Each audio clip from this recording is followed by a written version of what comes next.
Petición de unos camaradas que están preocupados por la situación de preguerra mundial que vive el mundo y por las posiciones que debe de tener la fuerza más importante de la izquierda española, procedo a comentar el documento que ha emitido el Comité Central del Partido Comunista de España, titulado "La guerra siempre la pierden los pueblos", hecho con una actitud lo más constructiva posible, sabiendo que es necesario que la izquierda española se organice en torno al Partido Comunista de España, un Partido Comunista fuerte, renovado, que tenga una clara conciencia del momento que vive la humanidad. Para empezar, llama la atención el título, ¿no? Las guerras siempre la pierden los pueblos. ¿Es cierto esto? ¿Qué fue la gran guerra patria librada por el pueblo soviético contra la bestia nazi? ¿Qué fue la guerra de liberación argelina librada por el Frente de Liberación Nacional contra el colonialismo francés? ¿Qué fue la guerra anti-española y antimonárquica dirigida por San Martín, por Simón Bolívar a comienzos del siglo XIX, de donde han salido las repúblicas latinoamericanas hermanas? ¿Qué ha sido de la guerra revolucionaria china de 20, de 30 años contra Japón y contra la derecha china apoyada por los Estados Unidos, que dio lugar a la República Popular China? ¿Qué fue de la guerra antifascista yugoslava dirigida por el Partido Comunista yugoslavo? Todas estas guerras y muchas otras evidencian que hay una distinción leninista entre las guerras injustas de opresión y las guerras justas de liberación que dirigen los pueblos oprimidos, de manera que empezamos mal con este documento, ¿no? Un documento que sin duda está lleno de aciertos evidentes y obvios, el rechazo a las sanciones contra Rusia, el rechazo al envío de armas del gobierno español, al que por cierto pertenece el Partido Comunista de España, la consideración de los Estados Unidos como centro del imperialismo mundial, el antirrusismo histérico, la posición cínica y bandidesca de los grupos mediáticos que envilecen a la población española y que la privan de su derecho a una información objetiva, y algunas otras denuncias que son correctas. Pero junto a eso hay que hacer algún comentario sobre observaciones que hace el comunicado, que son por lo menos muy discutibles, ¿no? Dice que la guerra nunca habría debido comenzar. Claro, esto es una frase demagógica si se tiene en cuenta la posición de los Estados Unidos, que recuerda el mismo comunicado, de dar un golpe de Estado en el 2014, de implantar un régimen fascista, de negarse a dar garantías de paz exigidas por Rusia, de plantear el exterminio de la población del Donbass. Reconoce la cifra dada por las Naciones Unidas de 14.000 muertos en la guerra de 8 años que lleva la Junta fascista criminal, junta que ha sido reconocida por Izquierda Unida, dirigida por un miembro del Comité Central, que es el señor Alberto Garzón. ¿Cómo se puede reconocer un régimen criminal nacido de un golpe de Estado, por más que ha intentado blanquearse mediante elecciones sucesivas que se realizan en un contexto de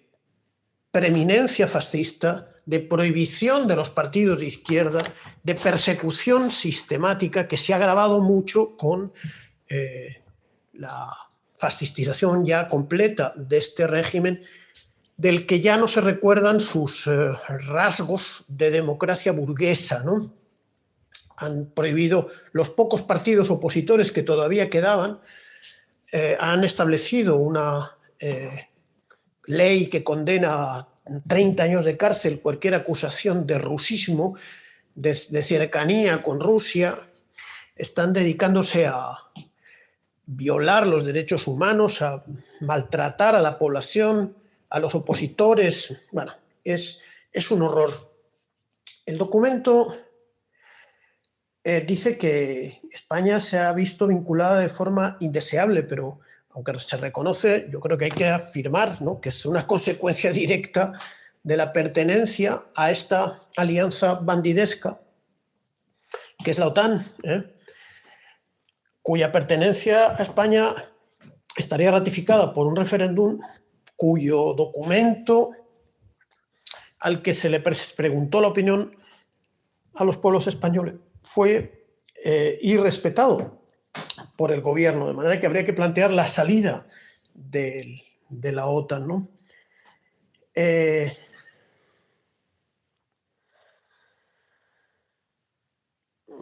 cierto que existe una periferia, entre comillas, hay que evitar toda referencia eurocéntrica. La periferia que no se somete al imperialismo no son solamente la rebelión de los hermanos pueblos latinoamericanos, Rusia y China, y la Organización de Cooperación de Shanghái, son los pueblos musulmanes en torno a la Conferencia Islámica Mundial, son una gran parte de los pueblos africanos, los pueblos asiáticos, el movimiento de los no alineados. Bien. Hay que hacer ver a quien ha redactado este documento que de Ucrania no solo cuentan los recursos naturales y la posición geopolítica como si fuese un país desindustrializado. La Ucrania soviética socialista fue un país de industria avanzada de alta tecnología, de fabricación aeroespacial, de fabricación militar, con 3 arsenales de fabricación de navíos, con centrales nucleares. Lamentablemente, una fue responsable del desastre de Chernóbil. Bien, es realmente... No creo que el Partido Comunista pueda estar demasiado orgulloso de haber condenado con tanta inmediatez la intervención rusa sin explicar su contenido, porque es difícil en estas condiciones que al Partido Comunista no se le vincule a la histeria desatada en contra de Rusia, ¿no? Y parece más bien una necesidad política que ha tenido el Comité Central para justificar su presencia a un gobierno absolutamente vinculado, el más servil de todos, después de Polonia, ha sido el gobierno español, como ya pasó cuando Trump exigía elecciones presidenciales en Venezuela, ¿no? Pedro Sánchez ha reiterado un comportamiento absolutamente lacayo con su ministra Robles, ¿no? Pero ahora con la presencia del Partido Comunista en el gobierno, ¿no? Dice que esta intervención de Rusia le da un balón de oxígeno a la OTAN. La OTAN ya se busca sus propios balones de oxígeno. En todo caso, lo que hay es una gran preocupación de la OTAN en perder esta guerra, ¿no? Lo que va a significar el declive de la hegemonía del imperialismo, ¿no?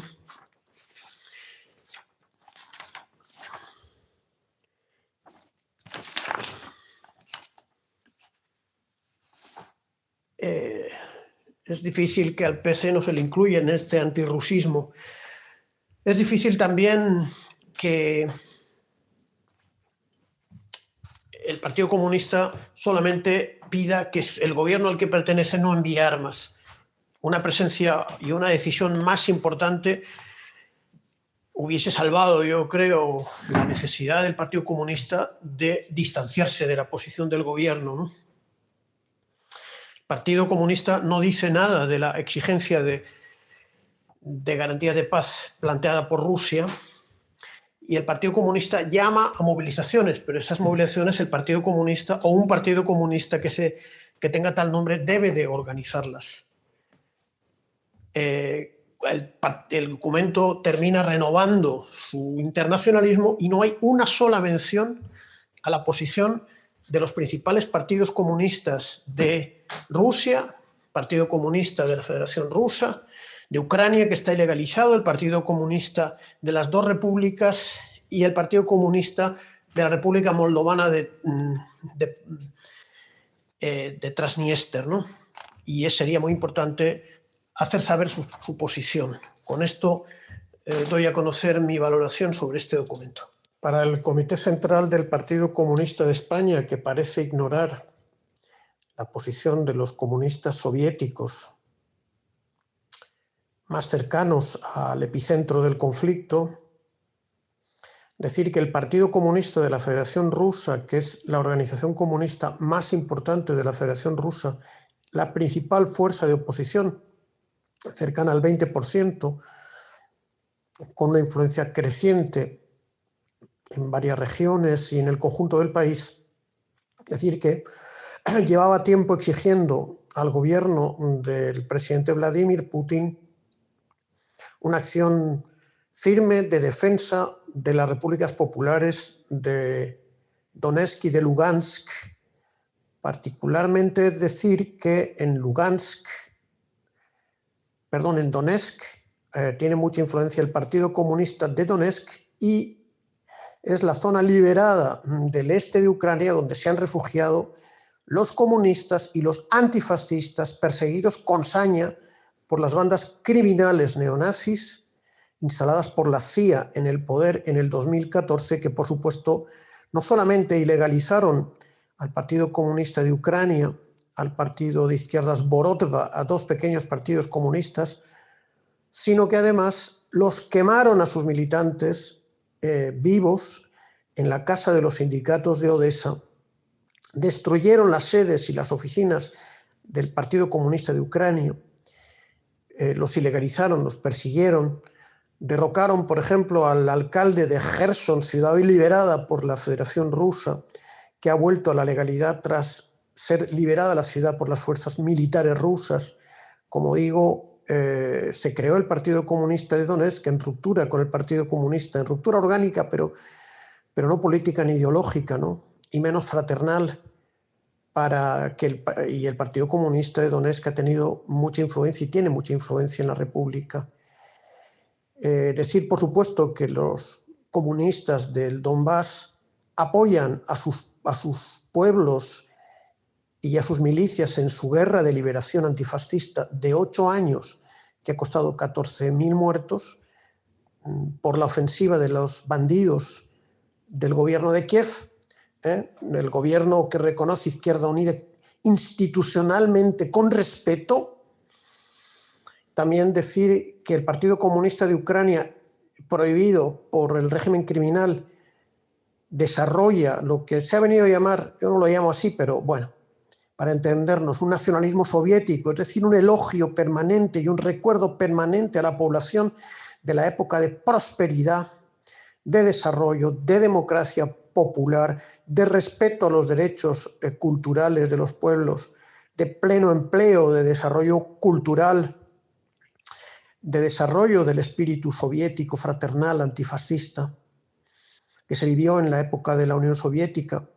particularmente en los años 70 y 80 hasta la catastrófica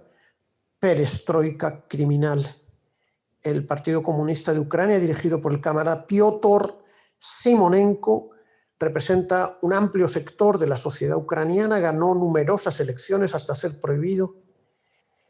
y evidentemente da un respaldo a la liberación de Ucrania del régimen criminal.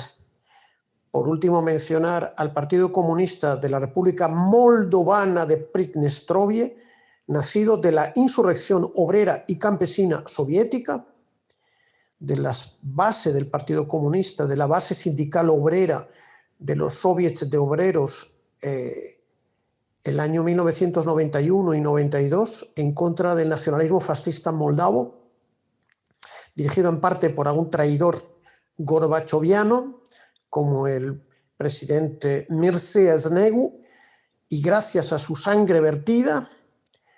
pudo constituirse en una república prosoviética, no reconocida, pero muy real, con capital en Tiraspol, y los comunistas, que están en oposición frente al gobierno de la derecha de Putin, dan respaldo también, obviamente, a la acción de liberación de las fuerzas militares rusas. Un saludo.